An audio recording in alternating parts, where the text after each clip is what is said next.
Hello everyone, আসসালামু আলাইকুম। Welcome back to my channel Ishrat Jahan recipe. আজকের পর্বে থাকছে খুবই মজার একটা আইটেম, চিকেন পাস্তা রেসিপি। আর এটাকে আমি একদম হাতের কাছে থাকা সহজলভ্য কিছু উপকরণ দিয়ে তৈরি করে দেখাবো। আশা করছি আপনাদের সবার অনেক বেশি ভালো লাগবে। চলুন আজকের পর্বটা শুরু করা যাক।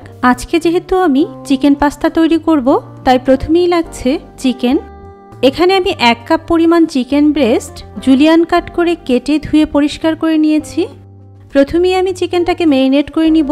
এজন্য এর মধ্যে দিয়ে দিচ্ছি 1 চা চামচ আদা রসুন পেস্ট, হাফ চা চামচ লবণ, হাফ চা চামচ লাল মরিচের গুঁড়ো, হাফ চা চামচ হোয়াইট পেপার পাউডার।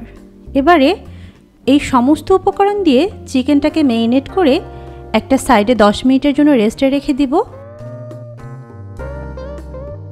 আজকের পাস্তা রান্নায় আমি কিছু ভেজিটেবল অ্যাড করব, তাই নিয়ে নিচ্ছি 1 কাপ পরিমাণ ফুলকপি, যেগুলোকে আমি এভাবে ছোট ছোট টুকরো করে কেটে নিয়ে নিচ্ছি।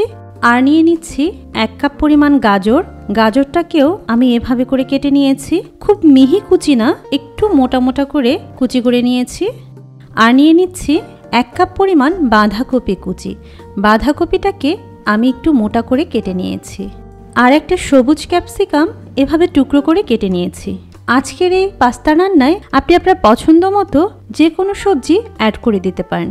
আমার বাসায় যেগুলো অ্যাভেলেবেল ছিল আমি সেগুলো দিয়ে আজকের পাস্তাটা তৈরি করে নিচ্ছি। তো এবারে যাচ্ছি আমি নেক্সট স্টেপে। এ পর্যায়ে প্রথমেই চুলায় একটা হাঁড়ি বসিয়ে এর মধ্যে পর্যাপ্ত পরিমাণ পানি দিয়ে দিব। পানিটা হালকা একটু ফুটে উঠলেই এর মধ্যে 1 টেবিল চামচ পরিমাণ লবণ অ্যাড করে দিব। আর দিয়ে দিচ্ছি 1 টেবিল চামচ পরিমাণ সয়াবিন তেল। এরপর অপেক্ষা করতে হবে পানিটা ফুটে উঠে লবণটা গলে যাওয়া পর্যন্ত। এরপর এই ফুটন্ত পানির মধ্যে আমি অ্যাড করে দিব 3 কাপ পরিমাণ পাস্তা।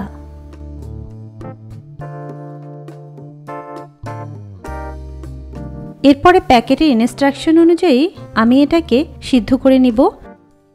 আমি প্রায় 8 থেকে 10 মিনিট এই পাস্তাটাকে সিদ্ধ করে নিয়েছি।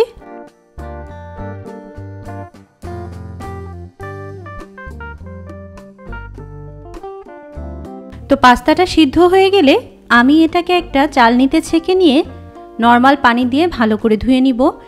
এই ধুয়ে নেওয়াটা কিন্তু খুবই ইম্পর্ট্যান্ট, এটা আপনার কুকিং প্রসেসটাকে স্টপ করে দিবে। তো ধোয়া হয়ে গেলে আমি এই পাস্তাটাকে পানি ঝরাতে দিয়ে যাচ্ছি পাস্তা রান্না করতে। পাস্তা রান্নার জন্য প্রথমে একটা হাঁড়িতে 1/4 কাপ পরিমাণ তেল দিয়ে দিব। এর মধ্যে দিয়ে দিব হাফ কাপ পরিমাণ পেঁয়াজ কুচি আর 3টা কাঁচা মরিচ মাঝখান থেকে একটু কেটে দিয়ে দিব। তো বারবার নেড়ে এই পেঁয়াজটা যখন হালকা বাদামি কালার চলে আসবে তখন এর মধ্যে অ্যাড করে দিব আগে থেকে ম্যারিনেট করা সেই চিকেনটাকে।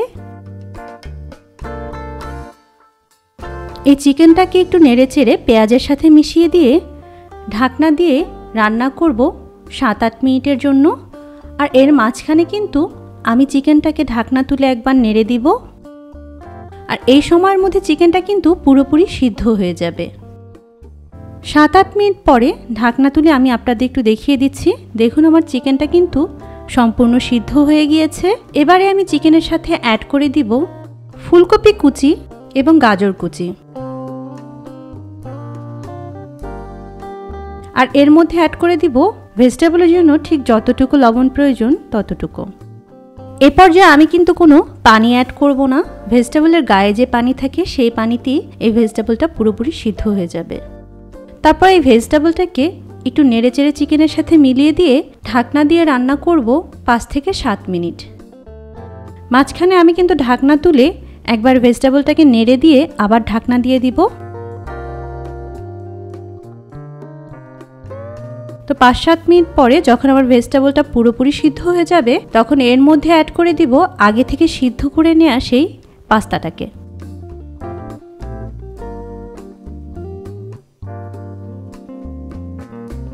পাস্তা অ্যাড করেই এর সাথে অ্যাড করে দিব সেই বাঁধাকপি কুচি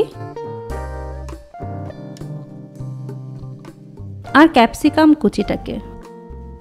এরপর নেড়ে চেড়ে সব কিছু ভালো করে একটু মিশিয়ে দিব। আর এই পর্যায়ে কিন্তু চুলার আঁচ থাকবে মিডিয়ামে। এরপর এর সাথে অ্যাড করে দিব 1 টেবিল চামচ পরিমাণ সয়া সস আর দিয়ে দিচ্ছি 1/4 কাপ পরিমাণ টমেটো সস। আপনার বাসায় যে সসটা অ্যাভেলেবেল থাকবে আপনি চাইলে সেটাই অ্যাড করতে পারেন। তবে এই পর্যায়ে পাস্তায় সসটা একটু বেশি ব্যবহার করলে এর টেস্টটা একটু বেশি ভালো আসে। তো সস অ্যাড করে বারবার নেড়ে পাস্তাটাকে আমি আরও 5-7 মিনিট রান্না করে নিব। আর এই পর্যায়ে চুলার আঁচ থাকবে কিন্তু মিডিয়াম টু হাইয়ের মাঝামাঝি।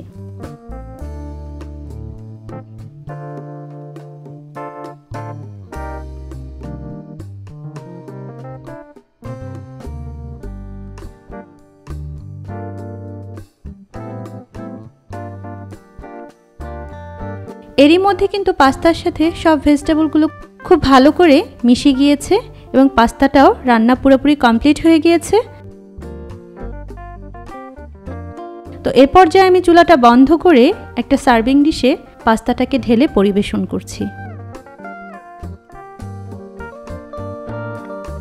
তো তৈরি হয়ে গেল আমার ভীষণ মজার চিকেন ভেজিটেবল পাস্তা রেসিপি। আশা করছি আমার আজকের রেসিপিটাও আপনাদের ভালো লেগেছে। ভালো লাগলে অবশ্যই ভিডিওতে লাইক, কমেন্টস এবং শেয়ার করবেন। আর এরকম নিত্য নতুন সহজ ও মজাদার রেসিপি পেতে চাইলে আমার চ্যানেলটিকে সাবস্ক্রাইব করে রাখতে পারেন। এতে করে আমি নতুন কোনো ভিডিও আপলোড করলেই তার নোটিফিকেশন আপনার কাছে চলে যাবে। আজকে এ পর্যন্তই। সবাই ভালো থাকবেন, সুস্থ থাকবেন। আল্লাহ হাফেজ।